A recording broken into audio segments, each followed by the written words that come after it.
Halo, selamat malam. Apa kabar pemirsa? Kita berjumpa lagi dalam program Indonesia Bicara bersama saya Aprilia Putri.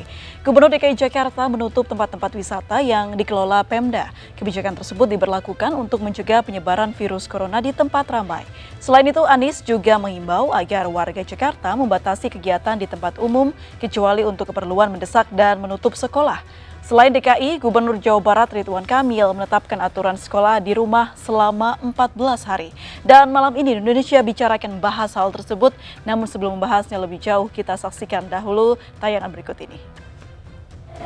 Ada penambahan kasus 21 sehingga menjadi 69 tambah 21, 117. Jumlah pasien positif corona atau COVID-19 di Indonesia dari waktu ke waktu terus bertambah. Juru bicara penanganan COVID-19 menyatakan, angka penderita virus corona dapat bertambah selama masih ada sumber penularan. Yang pasti dengan semakin aktif kita melaksanakan tracing, saya akan mengatakan angkanya pasti bertambah. Pasti bertambah. Kenapa? Karena kita belum bisa memutus 100% sumber penularan di luar. Kalau sumber penularan di luar sudah betul-betul bisa kita putus, sudah nggak ada penularan baru berarti. Kalau masih nambah angkanya berarti gambaran bahwa di luar itu masih ada penambahan, artinya di luar masih ada sumber-sumber penularan. Penyebaran virus corona semakin masif.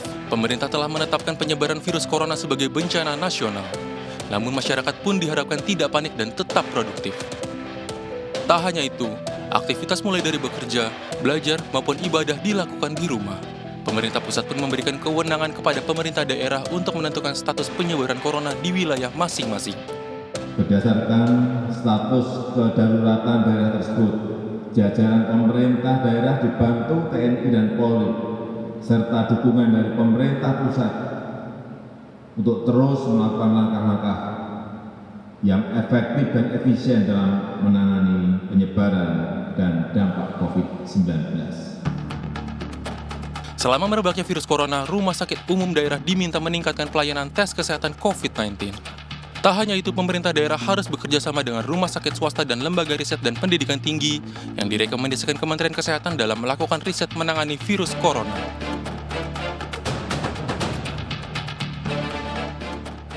Lantas, bagaimana kebijakan lockdown di beberapa wilayah di Indonesia, khususnya di DKI Jakarta, mampu mencegah laju penyebaran corona? Bagaimana keputusan yang tepat mengingat lockdown akan berimbas pada ekonomi dalam negeri? Kita kupas lengkapnya di Indonesia Bicara.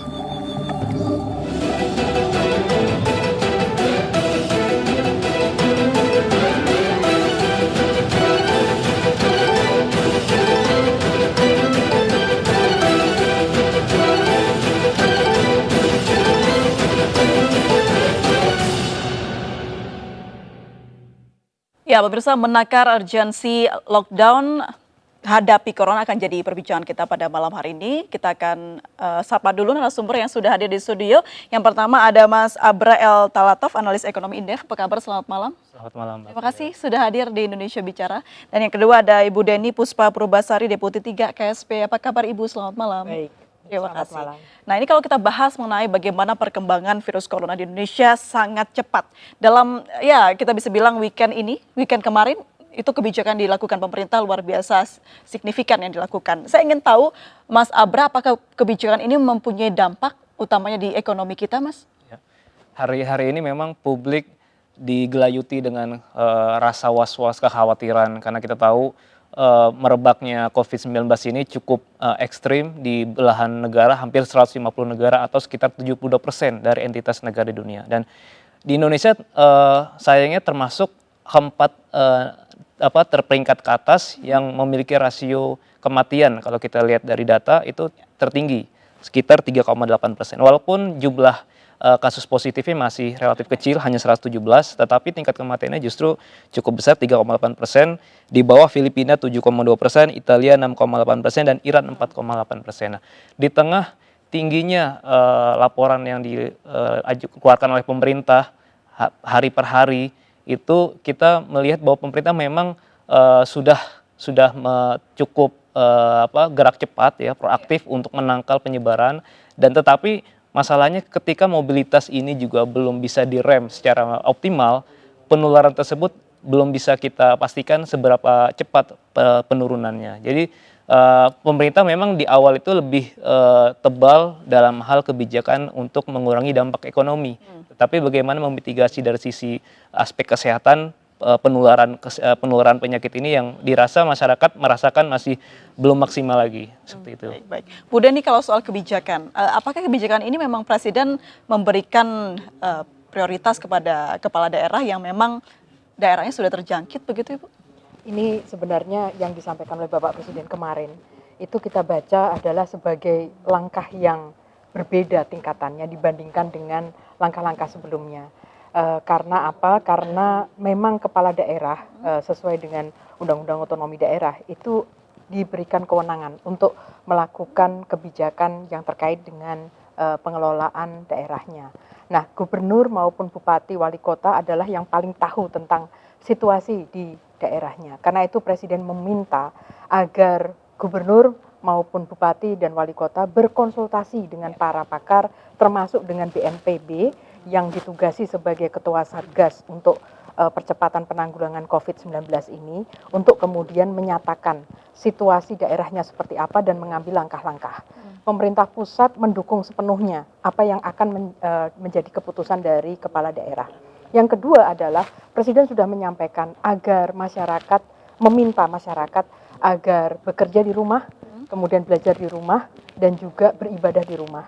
Saya pikir ini adalah sebuah langkah penting untuk membuat masyarakat sadar bahwa mungkin total lockdown itu yang itu kita tahu ada ongkos ekonominya, itu dapat kemudian katakanlah diminimalisir, tetapi dengan lebih memberikan edukasi kepada publik agar secara proaktif, voluntary itu melakukan katakanlah pengurangan terhadap interaksi mereka di ruang-ruang publik. Ibu Deni, ini banyak menjadi pertanyaan masyarakat Indonesia dan beredar di media sosial. Apakah benar kebijakan ini terkait dengan pemerintah ingin mempertahankan ekonomi Indonesia? Sebenarnya gestur dari pemerintah ini adalah yang pertama, kesehatan itu yang paling penting.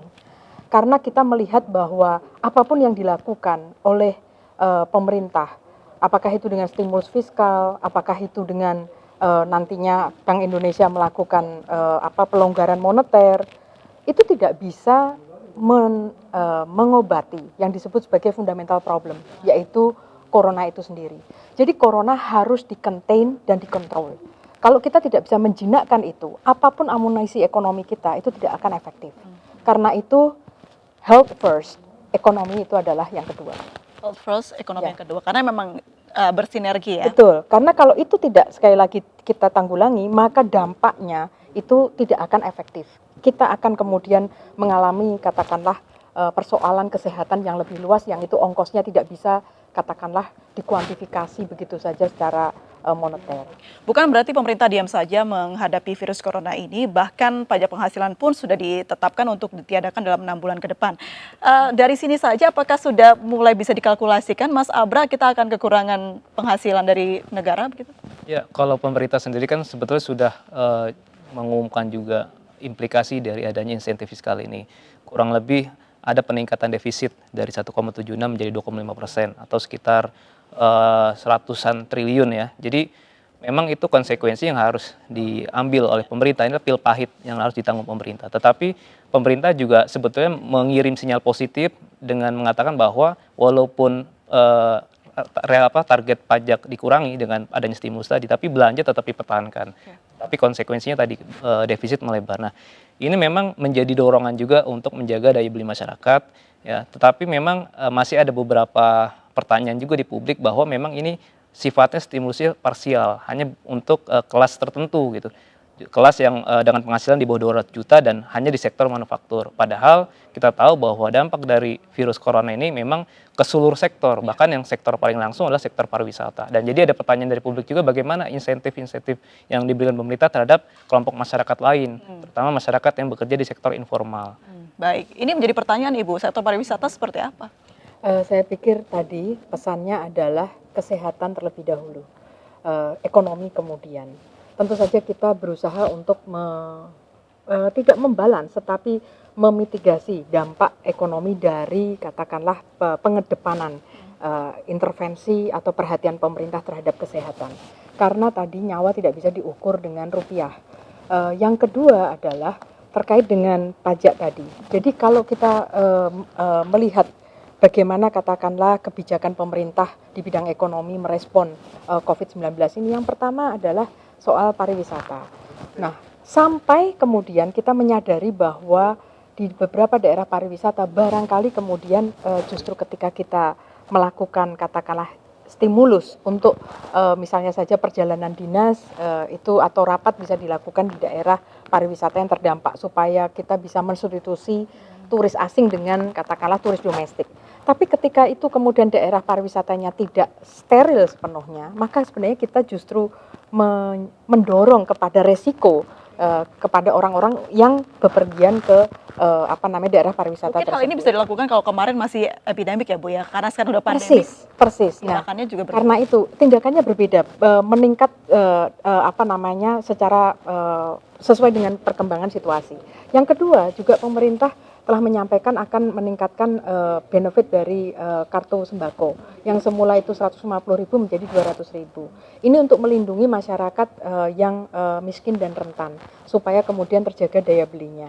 Yang ketiga adalah ketika pemerintah kemudian memberikan insentif yaitu dalam hal pajak, kita menyadari bahwa tentu saja fiskal akan ada defisit yang melebar, tetapi kemudian ini barangkali bisa memberikan sedikit nafas cash flow bagi perusahaan-perusahaan yang tadi di sektor manufaktur supaya kemudian mereka bisa cope dengan situasi yang ada. Nah, yang ketiga ini adalah kita kemudian sekali lagi begitu ini pandemik, maka semua anggaran dari program lintas kementerian sekalipun itu difokuskan untuk kesehatan. Dan ini sifatnya bukan on top tetapi shifting supaya defisit tetap saja bisa terkelola dengan baik. Baik, Mas Abra, kalau tadi yang dikatakan Ibu Dani adalah pertimbangannya adalah kesehatan yang pertama dan yang kedua baru kita membicarakan ekonomi. Apakah ini akan berdampak parah terhadap ekonomi di Indonesia? Ya memang pilihan inilah pilihan yang pastinya dilematis ya. Karena kalau kita melihat misalkan pelajaran dari beberapa negara yang menjadi korban pandemik ini yang terbesar, misalkan Korea Selatan, Italia dan Iran, memang beberapa negara tersebut memiliki pilihan apakah harus melakukan lockdown secara penuh atau mereka tidak melakukan lockdown tetapi mereka melakukan deteksi yang sangat agresif, deteksi untuk penyebaran COVID ini seperti di Korea Selatan dan juga di Italia. Nah, persoalannya ketika pemerintah sampai saat ini terkesan memang masih mengambang ekonomi seperti tidak ingin kedodoran, tetapi juga dari sisi menjaga kesehatan, lockdown tidak berani untuk dilakukan, itu justru pasar melihat ini pemerintah masih ragu-ragu. Nah, ini terefleksi dalam beberapa indikator seperti kita lihat di IHSG. Di pekan lalu sudah terkontraksi sekitar 4,4%. Dari awal tahun sampai minggu lalu sudah 22%. Keempat terburuk di Asia. Kemudian juga nilai tukar rupiah minggu lalu juga terdepresiasi cukup besar juga. Jadi ini menunjukkan bahwa pasar sebetulnya juga masih melihat ini pemerintah masih ragu-ragu apa tindakan yang akan dilakukan ke depan gitu. Baik. Berarti yang tidak hanya virus yang menyebar begitu Mas Abra, tapi juga percepatan di IHSG dan juga saham-saham yang ada cepat juga melemahnya begitu ya. Baik. Pemirsa, kita akan bahas lagi dan tetap bersama kami di Indonesia Bicara.